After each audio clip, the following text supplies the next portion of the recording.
Sama es la primera novela publicada en 1956 por Antonio Di Benedetto.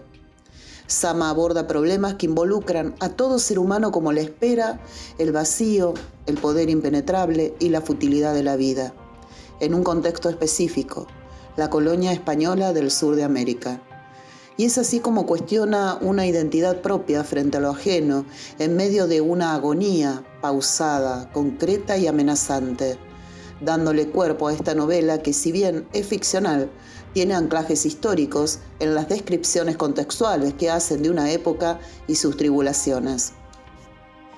En cuanto al autor, Di Benedetto nació en Mendoza en 1922. Se dedicó al periodismo, llegando a ser con el tiempo su director del periódico argentino Los Andes. Fue editor de noticias y corresponsal también del periódico argentino La Prensa. Su primer libro que publicó fue Mundo Animal en 1953. Su primera novela, Sama, aparecida en 1956, es considerada frecuentemente por los críticos latinoamericanos como su obra maestra. Más tarde publicó las novelas El Silencio en 1964 y Los Suicidas en 1969. Durante la última dictadura cívico-militar de la Argentina, fue perseguido y apresado el 24 de marzo de 1976 en su despacho del diario Los Andes. Encarcelado y torturado. Sufrió 4 simulacros de fusilamiento y numerosas golpizas. Fue excarcelado un año después, el 4 de septiembre de 1977. Anímicamente destrozado, abandonó el país y se exilió primero en Francia, dando clases, y después en España. Regresó a la Argentina en 1984, ya instaurada la democracia. A pesar de los numerosos reconocimientos por lo peculiar y original de su obra, no adquirió entonces la fama de otros autores latinoamericanos. 2 años después, fallece en Mendoza en 1986. Sama es anacrónica, con una prosa colorida y personajes que recrean el siglo XVIII y que ya eran atemporales para 1956. Actualmente nos propone una lectura lenta en contraposición a estos tiempos. También nos abre un pasado muy remoto de nuestra argentinidad, de nuestros pueblos originarios y el mestizaje que aquí es recompuesto después de tanta amnesia histórica. En el año 2016, el texto revive en gran parte por Lucrecia Martel, cineasta argentina quien ha decidido rodar esta historia intrincada, en donde el texto conversa con distintos momentos históricos. Por un lado, la publicación a mediados del siglo XX dialoga con un pasado narrativo del siglo XVIII y por el otro lado plantea un lenguaje cinematográfico que se presenta en el siglo XXI. Los tiempos de Sama tienen un alcance inquisidor que nos interpela sobre la construcción del ser latinoamericano y de una nación, pero también instalan un existencialismo de alcance universal. Diego Sama es el narrador protagonista y la voz que interpela de esta forma a todos los tiempos y a todos los seres humanos.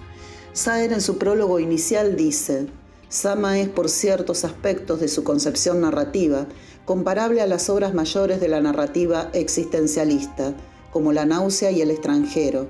Sin embargo, que por las circunstancias en que fue escrita y la situación peculiar de la persona que la escribió, Sama es en muchos sentidos superior a esos libros.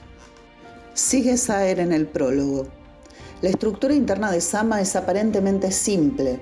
Es el protagonista mismo quien narra en primera persona 10 años de su vida, años cruciales en que su decadencia física y moral va poniéndolo como un río lento y terrible en la orilla opuesta de la vida.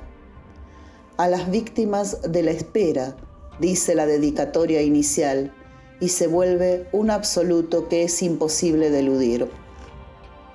Diego Sama, funcionario de la colonia española, está esperando un traslado que nunca llega, y es así como la novela se divide en 3 apartados bajo el título de 1790, 1794 y 1799. Situar el existencialismo, los eventos alucinatorios y la percepción de Diego Sama a fines del siglo XVIII es un gesto que cuestiona el romanticismo argentino surgido en el siglo XIX. La operación en Sama se instala poco antes de la aparición de ese movimiento literario en el que Esteban Echeverría fue pionero. A mediados del siglo XX, donde irrumpe lo fantástico que cuestiona el romanticismo literario, introduciéndolo en las problemáticas sociopolíticas del siglo XIX, de la coyuntura gauchesca, de la civilización y de la barbarie, deconstruyendo al sujeto criollo, Sama propone una literatura propia cuando apenas éramos unos sujetos exóticos de las crónicas de Latinoamérica, que implicó repensar toda la literatura argentina escrita hasta ese momento. Los capítulos de Sama se corresponden con 3 ejes narrativos: 1790, que es el deseo, la experimentación sexual y el erotismo; en 1794, implica lo fantasmagórico y la alucinación; en 1799, la captura de Vicuño Porto, hombre desleal, viciado y terrible que contribuyó al alzamiento de los pueblos originarios. Los 3 ejes están atravesados por la espera absurda o literalmente la desespera, por aquellos objetivos que se pone Diego Sama, o que lo impone el contexto para sobrevivir frente a un deseo imposible, su traslado a Buenos Aires.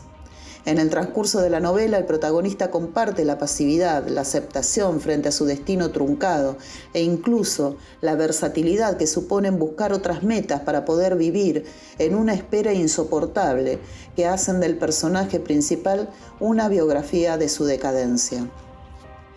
En ese sentido, la condición de súbdito de la corona española hace que él siempre busque una aspiración de ese pasado ideal donde era un corregidor.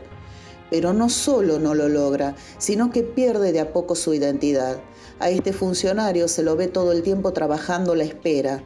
Sama es un tratado del poder, un ensayo sobre el eurocentrismo y la aniquilación que llevó a cabo la colonia española en América a través de la vida y del pensamiento de Diego Sama. Pensar hoy en un Sama existencialista en el contexto del siglo XVIII instala la idea de lo universal, de aquello que nos emparenta con seres humanos a pesar de las circunstancias. La identificación con el cadáver del mono propone desde el comienzo la sensación de la imposibilidad, del estrago de la existencia. La observación del protagonista anticipa su destino como inevitable y a la vez trágico. Durante el principio de esta primera parte se muestra deseoso de recibir noticias de su esposa Marta y entusiasta por su traslado, pero luego comienza a mantener relaciones con otras mujeres, tal vez para apaciguar esa espera que lo desequilibra. Los vínculos que mantiene se presentan como nudos intermedios, grandes paréntesis narrativos para recrear la mente, para generar acción frente al gran absurdo que implica su vida. Dice mi párrafo preferido: supe que había dicho sí a mis verdugos, pero hice por ellos lo que nadie quiso hacer por mí: decir a sus esperanzas no. Los dejo con esta reseña. Es una novela alucinante de verdad y que por ser atemporal y existencialista es aplicable aún hoy, aquí y ahora.